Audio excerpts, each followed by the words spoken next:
কি গো, রবিবারে সন্ধ্যাবেলায় কি তৈরি করছো? দেখি কি করা যায়। কি করা যায় বলুন তো?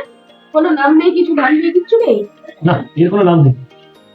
এটা আমি ঠিক করেছি, যারা আমার দর্শক তারাই নাম দেবে। ও, তার মানে রেসিপিটা কি একটু শেয়ার করবে? এটা শেয়ার করবো।